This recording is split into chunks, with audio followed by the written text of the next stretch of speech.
বোঝা যাচ্ছে না কেউ আসছে কিনা।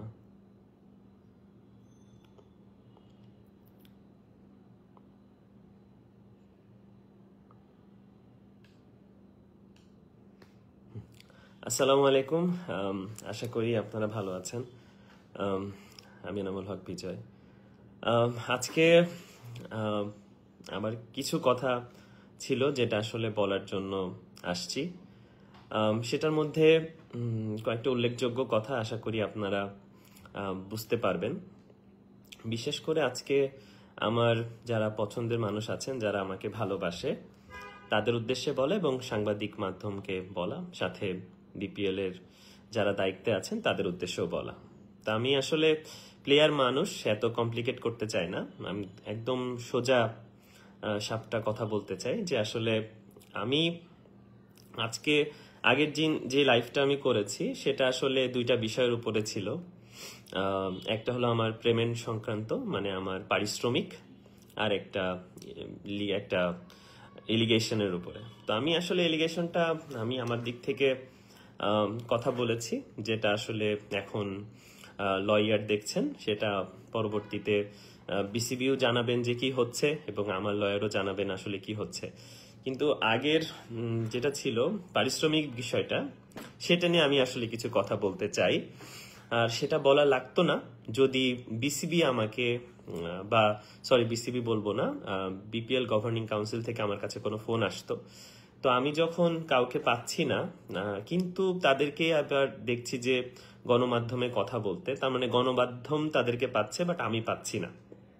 বিষয়টা এরকম হয়ে গেছে, বা তারা গণমাধ্যমের সাথে কথা বলতে চাচ্ছে বা বলছে বাট আমার সাথে কথা বলছে না। তার মানে আমাকে হয়তো বা অ্যাভয়েড করছে নাকি আমাকে জানাতে চাচ্ছে না, সেই ব্যাপারে আমি আসলে অবগত নই।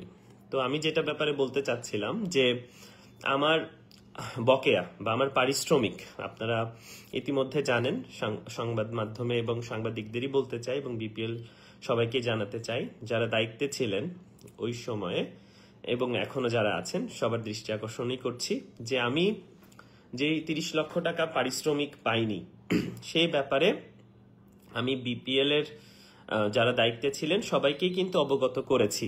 এমন না যে এটা আমি নতুন করে বলছি। আমি অলরেডি আপনাদের আমার সোশ্যাল মিডিয়ার মাধ্যমে আমি কিন্তু 3টা ডকুমেন্ট শো করেছি। প্রথম ডকুমেন্ট ছিল আমার রাজশাহী টিমের সাথে এগ্রিমেন্ট, একটা ডকুমেন্ট ছিল আমার রাজশাহী টিমের যে চেকগুলো দিয়েছিল, যে চেকে কোনো টাকা নাই, আর থার্ড একটা দিয়েছি বিসিবিকে আমি মেইল করেছি, বাট যেটা অলরেডি 10-15 দিনের বেশি হয়ে গেছে, বাট বিসিবি থেকে আমি কোনো রেসপন্স পাইনি। তো আসলে লাইভে আসার একটাই উদ্দেশ্য যে মানুষজন আসলে যারা এখন দেখছেন তারা আসলে সত্যটা জানুক। এবং আমি দেখলাম আমাদের বিপিএল এর প্রধান যিনি এসে এখন দায়িত্বে আছেন, তিনি এসে বলেছেন যে আমি ডিরেক্ট সাইনিং এর প্লেয়ার। তো ডিরেক্ট সাইনিং এর প্লেয়ারের বিপিএল এর আমরা কোনো দায়িত্ব নিতে পারবো না, বা বিসিবি কোনো দায়িত্ব নিতে পারবে না। তো আমার কথা এখনই শুরু হচ্ছে যে ওকে, যদি দায়িত্ব নিতে না পারেন, তা আমি কাদের হয়ে খেলেছি? রাজশাহী টিমের হয়ে। তো রাজশাহী টিমটা আসলে কাদের নেয়া? অবশ্যই বিসিবির নেয়া। ওকে, যদি আমি ডাইরেক্ট সাইনিং এর প্লেয়ারকে আমাকে পেমেন্ট না দেয়া হয়, তাহলে আমার বেস প্রাইস কত ছিল? আমার বেস প্রাইস ছিল 40 লক্ষ টাকা। তো 40 লক্ষ টাকা যেটা বেস প্রাইস, যেটা আমি ড্রাফটে বিক্রি হব, সেই টাকাও তো আমাকে বিপিএল পেমেন্ট করেনি। আমার তো মাত্র 10 লক্ষ টাকা বেশি দিয়ে আমি বিপিএল এ সিগনেচার করেছি। তার মানে আমার 40 লক্ষ টাকা বেস প্রাইস ছিল যেটা ড্রাফটে আসছে, আর 10 লক্ষ টাকা এক্সট্রা দেওয়ার কারণে আমি বিপিএল এ ডিরেক্ট সাইনিং করেছি। আমার কথা হচ্ছে যে সেই অ্যামাউন্টটাও তো আমি পাইনি। এবার আসতেছে কমিটমেন্টের জায়গা। যে ডকুমেন্টসগুলো আপনারা দেখেছেন সেগুলো তো দেখেছেন, এখন আসতেছে কমিটমেন্টের জায়গা। তো বিপিএল চলাকালীন আপনারা কথাটা একটু ভালো মতো বুঝলে বুঝতে পারবেন যারা শুনছেন, যে বিপিএল চলাকালীন সময়ে যখন আপনারা সবাই অবগত আছেন যে রাজশাহী টিম একটা প্র্যাকটিস বয়কট করে, সেটা পেমেন্টের ইস্যুর কারণে, যে তারা পেমেন্ট দিতে পারছে না। এবং আপনারা এটাও জানেন সবাই যে হোটেলে মালিককে আটকিয়ে রেখা হয়েছিল, সে পেমেন্ট দিতে পারছে না, বাসের পেমেন্ট দিতে পারছে না, বিভিন্ন রকম সংক্রান্ত জটিলতা ছিল। তখন আমাদের সাথে বিসিবির যারা দায়িত্বে ছিলেন ওই সময় বিপিএল এ তাদের সাথে কথা হয় এবং আমাদের সেখানে আমি বারবার বলেছি উপস্থিত ছিলাম আমি, ইয়াসির রাব্বি, আকবর আলী, আমি, তাসকিন, আমাদের প্রেসিডেন্ট স্যার ছিলেন তখন ফারুক স্যার, মঞ্জু ভাই এবং আকরাম ভাই। তখন আমাদেরকে রিকোয়েস্ট করা হয়, আমি বারবার বলছি আমাদেরকে রিকোয়েস্ট করা হয় যে প্রপার ওয়েতে আমরা যেন আবার বিপিএল এর সবকিছু প্রপার ভাবে পালন করি, মানে আমরা ম্যাচ যেন খেলি, আমাদের ম্যাচ যেন বয়কট না হয়। আমরা এমনও চলছিল যে সকাল পর্যন্ত যে কি হবে, রাজশাহী টিম মাঠে নামবে কিনা বা দুপুরে নামবে কিনা, এরকম একটা সাসপিশিয়াস ঘটনা কিন্তু তখন ঘটছিল।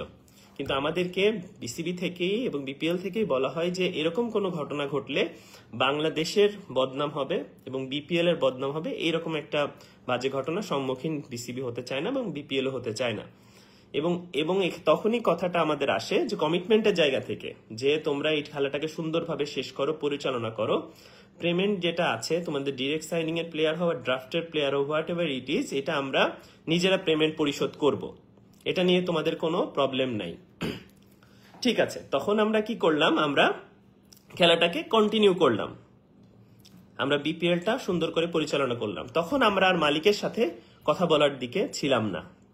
এখন যেহেতু আমি ডিরেক্ট সাইনিং এর প্লেয়ার, বারবার বলা হচ্ছে, ওকে ডিরেক্ট সাইনিং এর প্লেয়ারের বিধায় আমি খেলাটা বয়কট করতে চাচ্ছিলাম যে আমি খেলবো না, মালিক আমাকে টাকা না দিলে আমি খেলবো না। এন্ড বিপিএল এ আমাদের টিমে বলতে গেলে তাসকিন আর আমি পারফর্ম করছিলাম।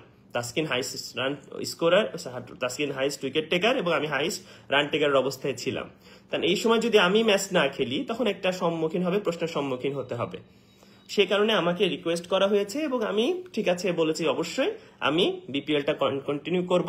বিকজ অফ দ্যাট বিসিবি আমাকে বলেছে, কমিটমেন্ট দিয়েছে যে আমি খেললে বিপিএল এর মানটা ঠিক থাকবে বা আমরা খেললে বিপিএল এর মানটা ঠিক থাকবে, এটাতে আমরা বয়কট করলে বিপিএলটা চরম পর্যায়ে নষ্ট হবে।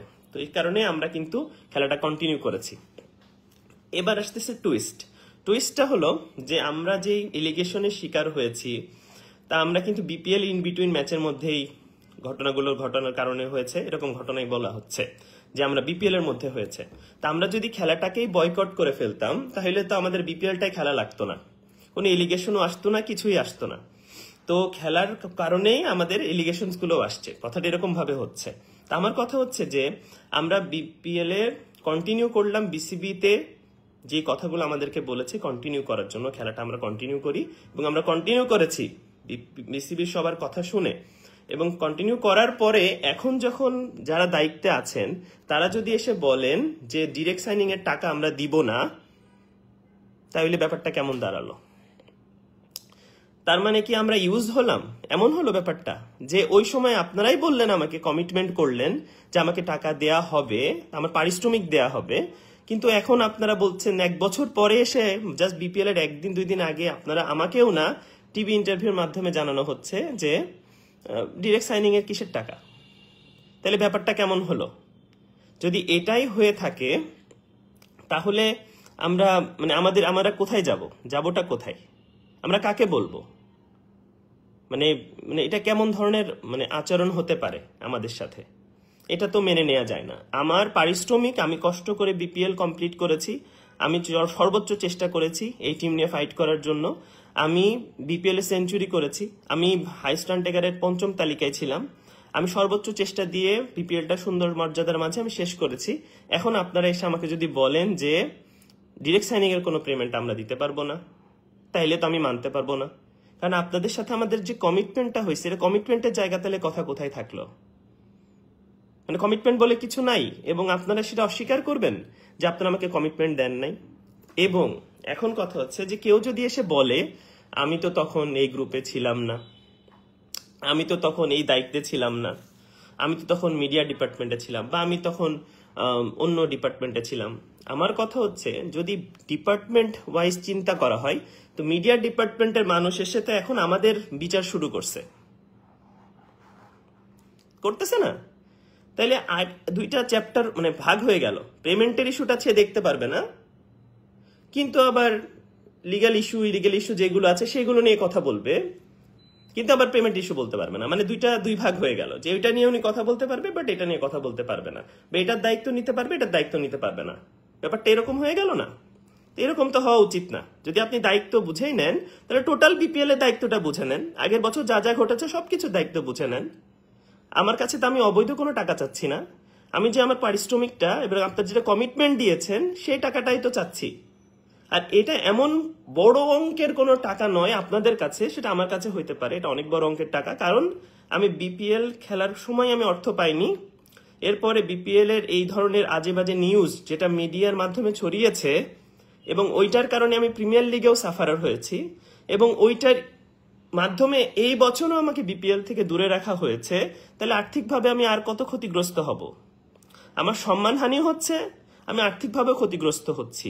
আমি আসলে যাবোটা কোথায় সেটা তো আমার উত্তর লাগবে, লাগবে না?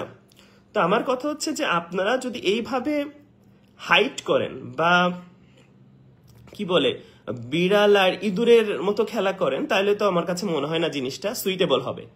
আমি এখনো বলছি, আমি কিন্তু বিসিবির বিপক্ষে না। বিসিবি আমার গার্জিয়ান, এখনো আছে, সারা জীবন থাকবে এবং সারা জীবন ছিল। আমি আমি তিনটা জিনিসকে সবসময় রেসপেক্ট করি। একটা হলো আমার পরিশ্রম, আমি যে পরিশ্রম করে এত পর্যায়ে আসছি, আমার সামনে পিছনে কেউ ছিল না, আমি যথেষ্ট পরিশ্রম করে এই পর্যন্ত আসছি এবং একা ফাইট করে এখানে আসছি। সে ভালো খেলছি খারাপ খেলছি হোয়াট এভার। সেকেন্ডটা আমার যত ভালোবাসার মানুষ, আমার ফ্যান বা আমার ফ্যান বলবো না, আমার বন্ধু ভালোবাসা যারা যারা আমাকে পছন্দ করে একটু হলেও তারা। দ্বিতীয় হলো বিসিবি আন্ডারে আমি আন্ডার 19 খেলছি, 17 খেলছি, এ টিমে খেলছি, বাংলাদেশ টিমের হয়ে খেলছি, তাদেরকে আমি সম্পূর্ণ মর্যাদা করি। কিন্তু বিপিএল এর যে ইনসিডেন্টটা হয়েছে এটাকে প্লিজ আপনারা একটু আলাদা রাখবেন। এটা নিয়ে আমি মনে করি না যে এটা নিয়ে অন্য কোনো, যেমন আমাকে বিপিএল থেকে আলাদা করা হয়েছে, তো বিপিএল এর পেমেন্ট ইস্যুটাও আপনারা একটু আলাদা করে দেখবেন। আমি না বিসিবির বিপক্ষে না আমি কারোর বিপক্ষে, আমি আমার জন্য ফাইট করছি। আমার আগে পিছে কেউ নাই। আমার যে 30 লক্ষ টাকা আমি পাই সেটা ডিরেক্ট সাইনিং হোক what ever it is, BCB আমাকে কমিটমেন্ট করেছে বলে আমি বিপিএল খেলাটা কন্টিনিউ করেছি, আদার আমি কন্টিনিউ করতাম না।